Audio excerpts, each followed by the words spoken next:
공부를 잘하는 사람은 수업 시간에 열심히 잘 듣는 사람이지만 또한 동시에 예습과 복습을 잘하는 사람이거든요. 여러분, 그리고 한 번 배운 건 복습할 수밖에 없잖아요. 복습을 아주 잘하는 사람이 공부를 잘하는 사람입니다. 그리고 신앙에도 복습을 잘하는 사람이 자라날 수 있는 여지가 굉장히 많은 사람인 거죠. 하나님께서 아브라함에게 나타나셔서 언약을 말씀하십니다. 한 번만 말씀하시지 않고 여러 번 말씀하십니다. 여러분, 오늘 17장에 하나님께서 언약에 대해서, 약속에 대해서 말씀을 세 번째 말씀하시는 거거든요. 창세기 12장에 말씀하셨고 15장에 말씀하셨고 또 17장에 말씀하셨습니다. 그런데 오늘 본문을 보시면 하나님께서, 여호와께서 천사 둘을 대동하고 아브라함의 집에 방문하셔가지고 가정 방문하셔서 그래서 그 언약을 다시 한번 복습하게 하시는 장면이라는 사실을 우리는 알게 됩니다. 여러분, 우리 17장에서 하나님께서, 여호와께서 아브라함에게 나타나셔서 말씀하실 때 아주 중요한 말씀을 하셨어요. 나는 전능한 하나님이라 너는 내 앞에서 행하여 완전하라. 그러면 여기에서 중요한 거는 완전이 아니라 행하여라고 말씀드렸잖아요. 여호와 앞에서 행하는 거. 여호와 앞에서 왔다 갔다 하면서 하나님과 함께 동행하는 삶을 살아가는 게 핵심이고 그것이 완전으로 가는 길이라고 말씀드렸어요. 그런데 그렇게 하나님 앞에서 왔다 갔다 할 때, 동행할 때, 행동할 때에 그때 중요한 게 뭐냐면 하나님과 아브라함 사이에 무엇이 있어야 된다? 언약이 있어야 된다. 내가 내 언약을 나와 너 사이에 두어 너를 크게 번성하게 하리라. 여러분, 언약을 하나님과 나 사이에 두고 그리고 하나님 앞에서 행한다는 게 도대체 무엇일까요? 여러분, 그것은 예배의 삶을 의미할까요? 예배의 삶, 우리가 소위 얘기하는 기도, 종교적인 어떤 그 하나님과 직접 만나는 삶, 그것만을 생각할 가능성이 굉장히 많지만 오늘 본문의 삶은 일상의 삶에서 하나님 앞에 여러분, 거니는 건 산책에 가까우니까 일상생활에 가까운 거잖아요. 여러분, 그 일상생활의 삶 가운데 언약을 하나님과 나 사이에 두고 행동하는 것이 어떤 것인지를 보여주는 모습이 나옵니다. 그리고 그것은 우리를 만나주시고 그리고 우리에게 우리의 상상력을 넘어서 더 큰 신앙의 지경으로 나뿐만 아니라 우리 가족도 이끌어 가시는 하나님을 경험하게 하는 거죠. 여러분, 오늘 본문을 보면 아브라함이 한낮에 아주 뜨거울 때에 그때 장막문에 있었습니다. 이 장막문은 밤에는 이렇게 닫아놔가지고요, 열기가 떠나가지 않도록 보온되도록 그렇게 만드는 역할을 하는 게 장막문입니다. 그러나 낮에는요, 그렇게 하면 쪄 죽습니다. 그래서 걷어내서 한 곳만 아니고 양쪽을 걷어내서 바람이 통하게 만들어요. 그러면 요 천막 바로 안쪽이 그늘이 있기 때문에, 그리고 바람이 통하기 때문에 굉장히 시원한 곳이 됩니다. 그래서 아브라함은 그곳에서 쉬고 있었을 겁니다. 그러다가 눈을 들어 보니까 저 맞은편에 나그네 3명이 있는 것을 보았습니다. 그래서 달려가서 환영합니다. 영접합니다. 오시라고 얘기합니다. 그래서 음식을 대접하는 게 첫 번째 내용입니다. 그리고 나서 이제 모셔서 그들이 먹으니까 먹는 그 과정 가운데 9절 이후에는 사라를 그 장막 뒤에 두고 아브람과 그리고 이 여호와 하나님이 중간에 계시고 2명의 천사가 있는 그 가운데서 이제 대화가 일어나게 되는 것이 오늘 부분의 내용입니다. 이 대화의 내용 중에 가장 중요한 건 내년 이맘때에 내가 반드시 돌아올 텐데 그때에 사라에게 아들이 있을 것이다, 이렇게 말씀한 거예요. 사라가 믿지 못해요. 믿지 못하다가 나중에 하나님께서 말씀하시는 내용들을 듣다가 자신의 상식, 자신의 그 한계를 벗어나서 하나님의 말씀을 받아들이는 게 이 이야기의 후반부의 내용입니다. 여러분, 이 이야기들 가운데서 우리가 먼저 기억해야 될 것은 아브라함은 대접하는 것에 진심이었고 그리고 우리도 진심이어야 한다는 것입니다. 여러분, 오늘 이야기의 시작이 아브라함이 잠자다가 나그네를 만나는 거잖아요. 전승에 의하면 야살의 책이라는 책이 있어요. 야살의 책이 사실은 성경에도 이렇게 언급될 만큼 사실은 이 유대 가운데서 중요한 전승 중에 하나입니다. 근데 지금 오늘 이 사건 18장이 일어나는 사건이 언제 일어난 거냐면 17장에 할례를 하잖아요. 할례하고 나서 3일 후에 일어난 일이라고 이야기해요. 그러니까 상처가 다 아물지 않았어요. 고통이 몸에 아직 남아있는, 어떤 사람은 얘기하기를 그 고통이 가장 극심할 때가 3일째다 이렇게 얘기할 때예요. 그러니까 움직이기 쉽겠어요? 어렵겠어요? 어렵죠. 게다가 99세의 나이입니다. 그냥 있어도 움직이기 힘들 거예요. 노인이니까 99세면. 게다가 이날 뜨거워서 노곤노곤하게 쉬고 있는 그 상황 가운데 눈을 떴는데 앞에 있어요. 여러분, 자다가 일어나면 상쾌할 때도 있지만 굉장히 힘들 때도 있어요. 더 자고 싶고 누워 있고 싶고. 여러분, 다 잔 게 아닐 수도 있습니다. 그래서 힘든 몸을 일으켜서 아브라함은요, 지체 없이 달려 나갑니다. 영접합니다. 영접하는데 아브라함이 넘어졌나? 아니, 넘어진 게 아니래요. 땅에 몸을 굽혀 예의를 표합니다. 절을 하듯이 그렇게 합니다. 인사합니다. 동양의 최고의 격식을 갖춘 그런 인사를 하고 있는 것입니다. 여러분, 그가 노인 아닙니까? 이렇게까지 해야 됩니까?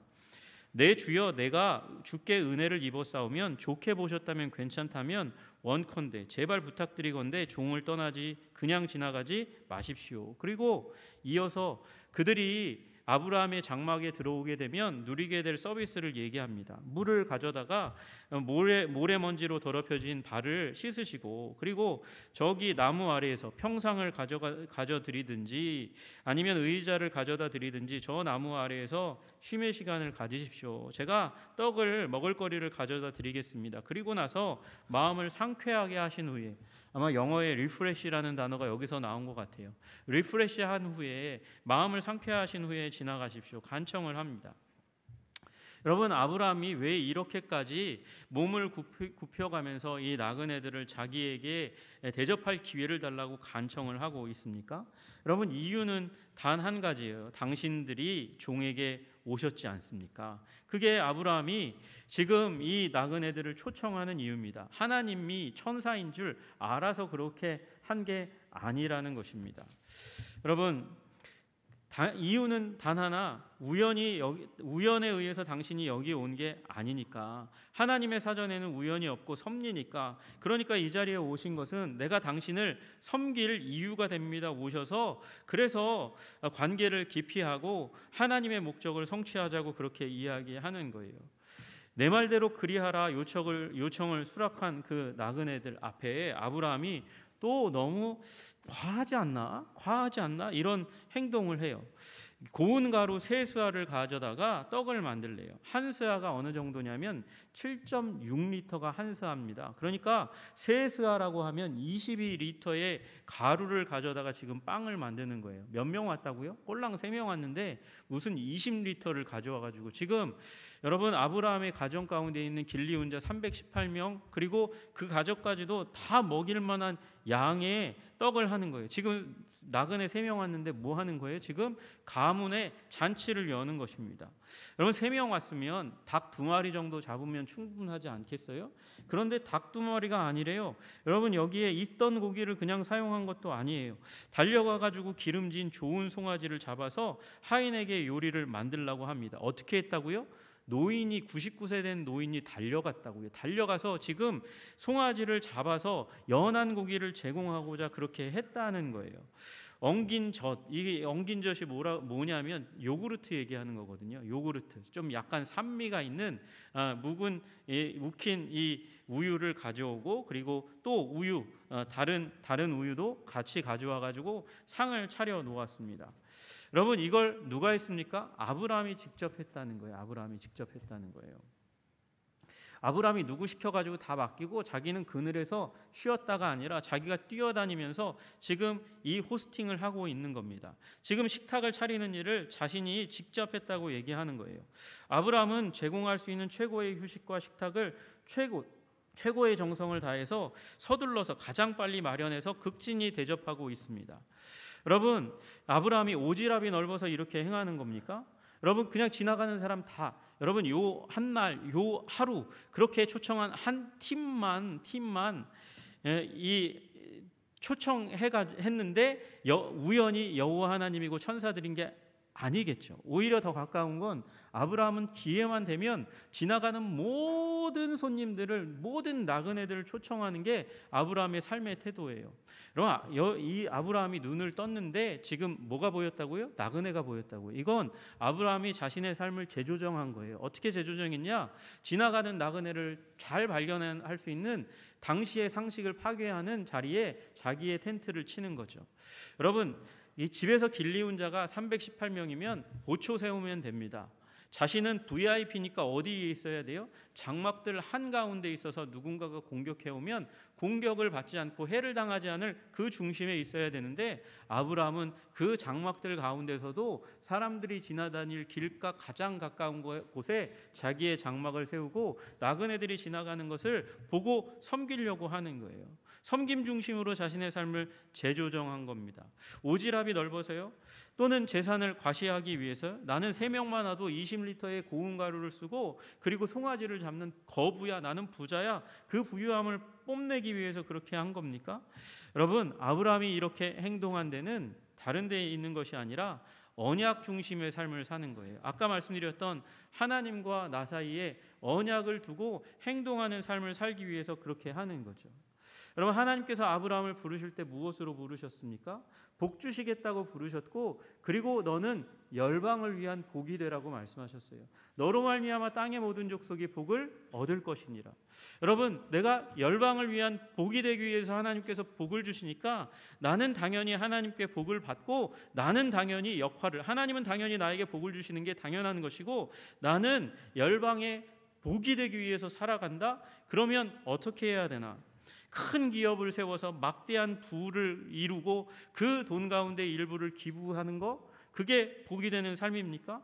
큰 NGO를 세우거나 그렇게 해서 모금해서 거대한 사업을 일으켜서 사람들이 와서 먹고 마시고 쉴 수 있게 만드는 것, 그것이 길입니까? 큰 희생을 하는 것, 그것이 마지막이 될지는 몰라도 시작은 그것이 아닙니다. 시작은요, 아주 간단합니다. 우리의 삶의 영역 가운데 들어온 낯선 사람들, 연약한 사람들, 그들을 향해서 작은 섬김부터 베푸는 것이 여러분 열방의 복이 되는 비결, 언약 중심의 삶의 비결인 줄로 믿으시기를 주님의 이름으로 축복합니다.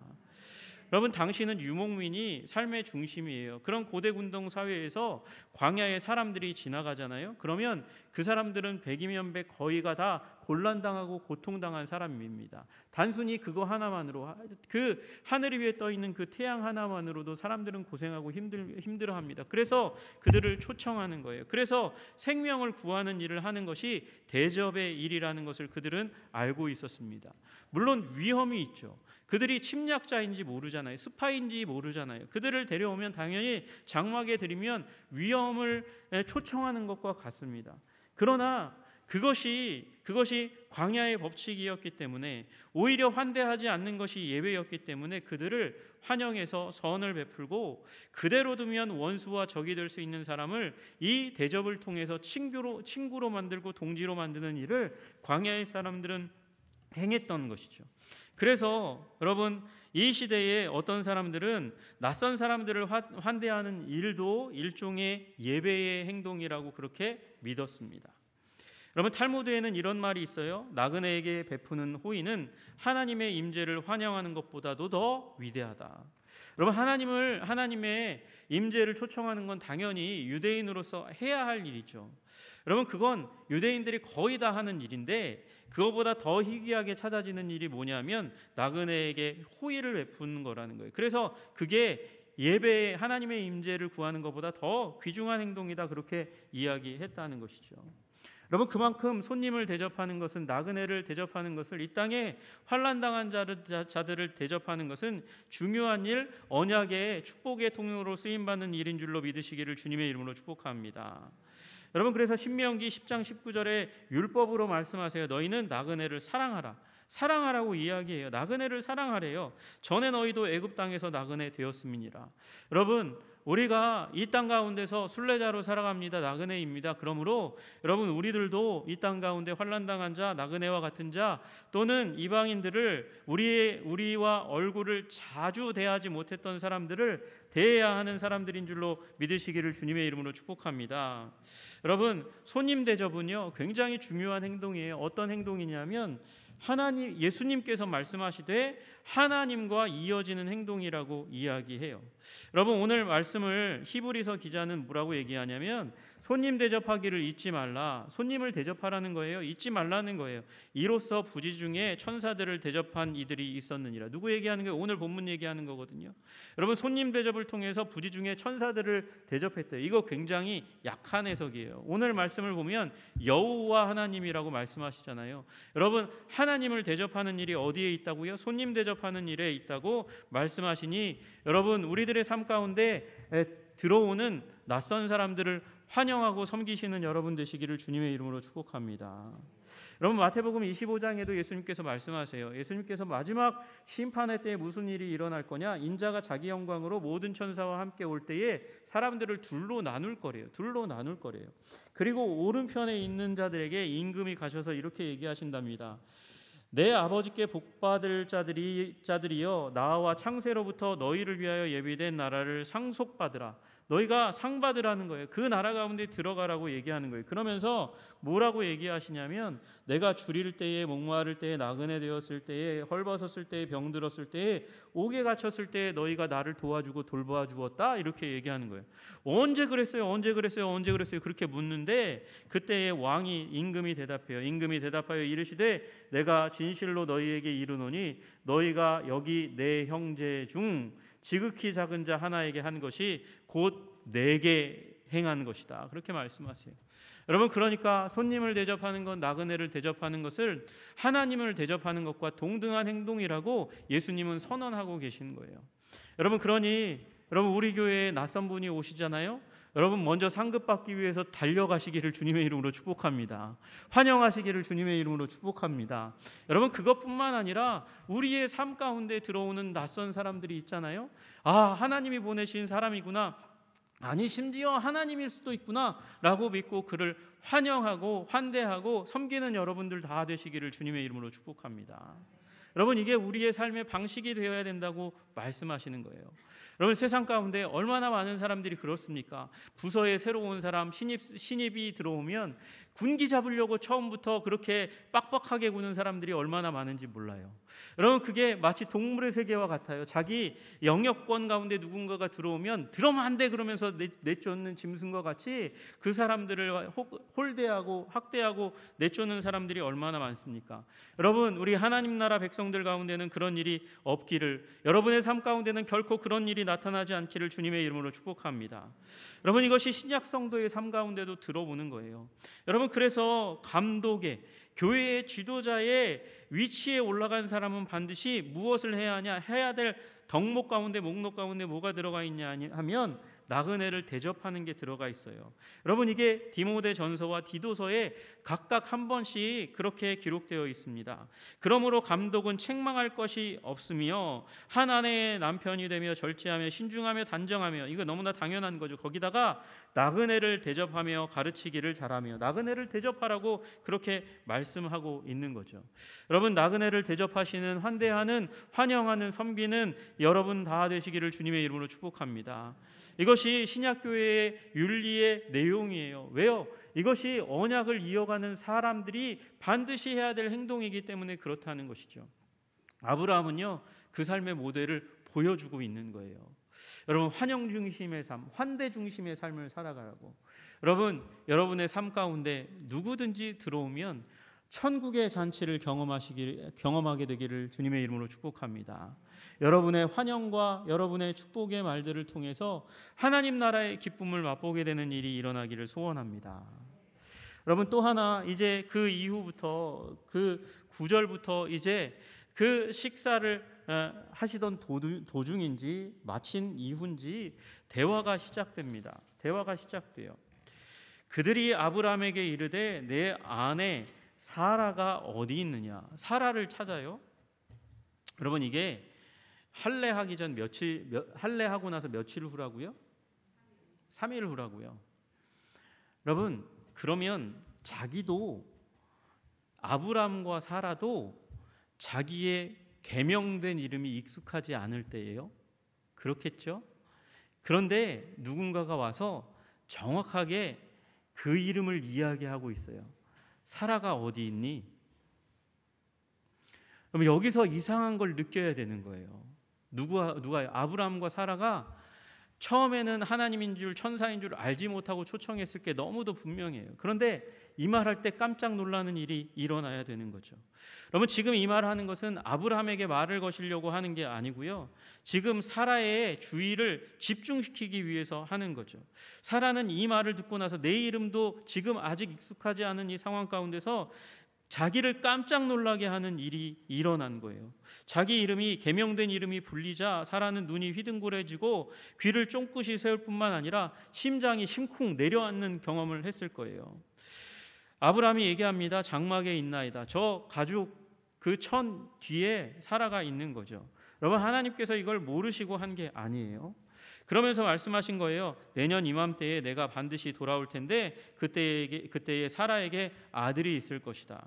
그렇게 얘기할 때에 놀랐지만 놀란 가슴 쓸어안고 아마 사라는 피식 웃었을 겁니다. 여기 본문이 그렇게 얘기하는 거니까 웃음으로 그 놀람이 휘둥그레졌던 눈이 웃음으로 변했습니다. 그 말씀의 내용은 너무도 좋지만, 축복의 내용은 너무도 좋지만 당황해서 황당해서 웃음이 새어나올 만한 그런 뉴스입니다.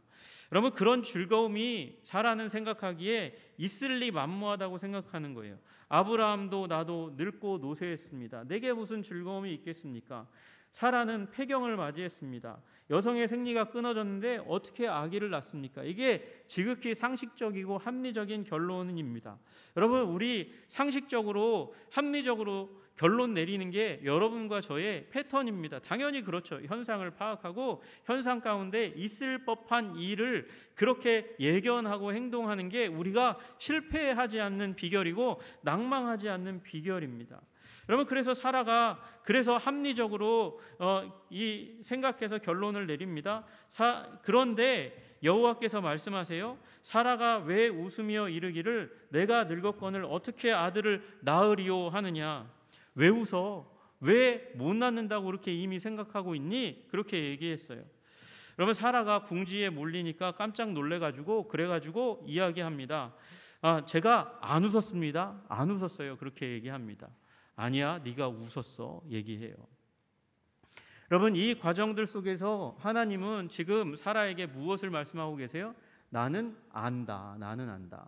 너는 저 천막 뒤에 숨겨 있고 그래서 나는 너를 인간의 조건으로는 볼 수 없는 그 지경에 있지만 나는 네가 그 뒤에 있는 네가 이름을 바꿔서 사라로 존재하는 것도 알고 네가 내가 말한 것을 믿지 않고 웃은 것도 안다. 그 웃은 것이 이 표정으로 웃은 게 아니라 속으로 웃은 것도 내가 안다. 지금 하나님은 뭘 표현하고 계세요? 자신의 전지적인 능력을 얘기하고 있어요. 그러면서 지금 사라를 어디로 이끌고 있습니까? 전능하심 가운데로 이끄는 거예요. 내년 이맘때에 내가 반드시 돌아올 텐데 그때 사라에게 아들이 있을 것이다. 나는 오늘 너를 만나서 약속을 주지만 내가 내년에 너를 만날 때는 약속의 열매, 자식을 얻을 것이다. 그렇게 말씀하시는 것이죠. 그러면서 사라가 어떻게 이게 가능해? 합리적으로 논리적으로 이건 불가능한 일이야 라고 생각하고 있을 때 하나님께서 다시 한번 말씀하세요. 여호와께 능하지 못한 일이 있겠느냐? 14절에 그렇게 말씀하시는 거예요. 여호와께 능하지 못한 일이 있겠느냐? 여호와 하나님 앞에 어렵고 힘들고 불가능한 일이 있겠니? 네가 지금 나이가 90이 되어서 폐경을 맞이해서 그래서 아기가 나올 수 없는 늙고 노쇠한 몸이 되었다. 그거 내가 모르고 하는 얘기가 아니다. 그러나 내가 내 능력으로 이 일을 이루겠다 말씀하시는 것이에요. 여러분, 지금 사라는 자신의 합리성, 자신의 이성에 의해서 자기에게 일어날 일을 한계짓고 있습니다. 아기는 태어날 수 없어. 바래왔지만 구해왔지만 그래서 24년 전에 우르와 하란을 떠나서 이곳까지 왔지만 내가 여기까지 왔는데 그 일이 일어날 수 있을까? 그렇게 생각하고 있는데 하나님께서는 전능으로 그의 상상력, 그의 상식의 벽을 깨어 부수시고 그 일이 일어날 수 있다고 말씀하시는 거예요. 여러분, 우리도 얼마나 그렇습니까? 우리의 이성과 우리의 합리에 의해서 우리에게 일어날 일의 한계를 짓습니다. 그러나 여러분, 우리 하나님은 은혜의 하나님이시고 우리의 믿음을 말씀에 의해서 깨어부수고 자라게 하시는 하나님이신 줄로 믿으시기를 주님의 이름으로 축복합니다. 여러분, 그래서 우리의 믿음의 주인은 하나님이신 거예요. 여러분, 하나님의 말씀 가운데 우리의 믿음을 키워내시고 우리의 합리와 이성을 뛰어넘어 역사하실 그 하나님을 바라보시는 여러분 되시기를 주님의 이름으로 축복합니다. 아니라 네가 웃었느니라. 자기만 알 수 있는 그 일, 내면에서 일어난 일을 하나님은 꼭 집어서 얘기하시면서 나는 다 안다, 그리고 나는 다 행한다 말씀하시면서 사라에게 믿음을 주시고 계신 거예요.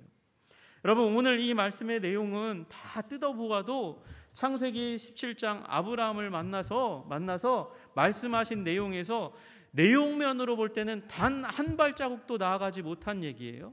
이미 말씀하신 얘기예요. 그런데 하나님은 왜 오셔가지고 지금 아브라함의 환영을 받고 아브라함과의 대화 가운데서 사라의 믿음을 불러일으키고 계십니까?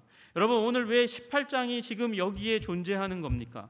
여러분, 물론 이 이후에 또 하나 아브라함에게 말을 거시고 그리고 중보기도의 의미, 그 의미에 대해서 말씀하실 내용이 나오지만 오늘 본문까지는 이 내용은 누구를 위한 것이냐? 사라를 위한 것이에요. 사라를 위해서 지금 하나님께서 오셔서 아브라함과 대화를 하고 있는 것이죠. 여러분, 우리 15장 보십니까? 15장에서 횃불 언약으로 만날 때에 사라는 그 현장에 없었습니다. 하나님께서 횃불 언약으로 나와 약속하셨으니까 자녀를 줄 거야. 나는 이미 못 낳는 육체인데 내가 어떻게 아이를 낳나? 그렇게 고민하다가 누구를 주었어요? 하갈을 사례가 아브라함에게 준 거잖아요. 그래서 가정이 어려워지고 혼돈과 혼란 가운데 들어간 거잖아요. 마찬가지예요. 17장에 지금 대화한 분은 아브라함과 하나님밖에는 없어요. 여러분, 이 자리에 사라는 없습니다.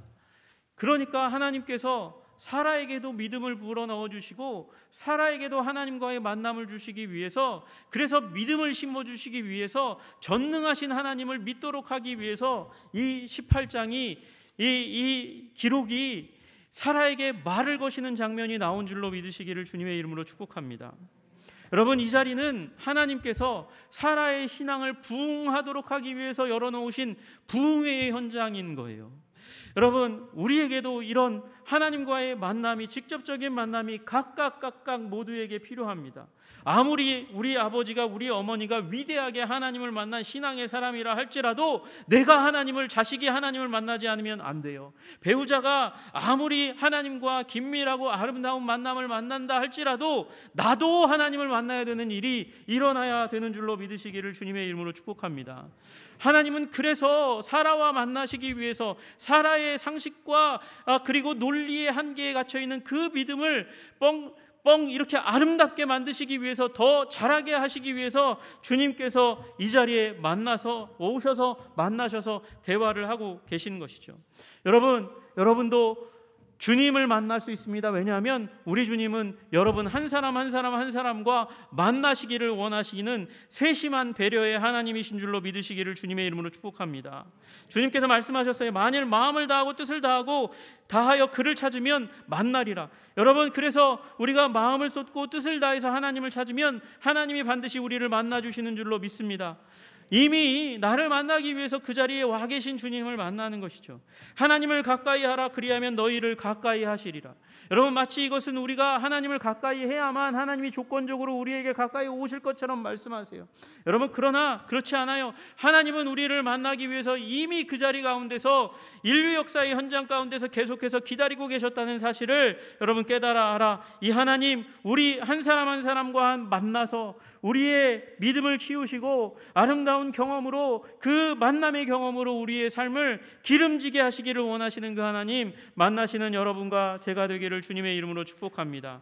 여러분, 이 만남의 현장은 먼 곳에 있는 것이 아닙니다. 예배당에만 있는 것이 아니라 여러분의 삶의 현장 가운데 하나님 앞에서 행동하면, 여러분 행하면, 왔다 갔다 하면, 동행하면 주님께서 이런 기적의 현장을 우리의 일상의 삶에도 베풀어 주실 줄로 믿습니다. 여러분, 이렇게 배려하시고 세심하게 만나주시는 우리 주님과 깊이 만나시는 우리 한성의 모든 하나님의 권속 되시기를 주님의 이름으로 축복합니다. 기도하겠습니다. 존귀와 영광과 찬양을 받으시기 합당하신 주님, 우리 주님께서 불가능한 탄생, 그것으로 믿음의 한계를 깨뜨리도록 하기 위해서 사라와 만나셨습니다. 아브라함과 만나셨습니다. 하나님, 우리도 우리의 믿음의 한계를 깨뜨리게 하여 주시옵소서. 그리고 불가능한 탄생, 이 땅 가운데 오셨던 예수님을 다시 한번 기억하며 십자가에 우리의 믿음을 두는 자들이 되게 하여 주시옵소서. 언약 중심의 삶을 살기 위하여 또한 우리의 삶 가운데 아버지, 우리와 함께하는 사람들, 낯선 사람들까지도 환영하고 환대하고 아버지 축복하고 사랑하는 축복의 통로가 될 수 있도록 주님 우리를 붙들어 주시고 인도하여 주시옵소서. 예수님 이름 받들어 기도드리옵나이다. 아멘.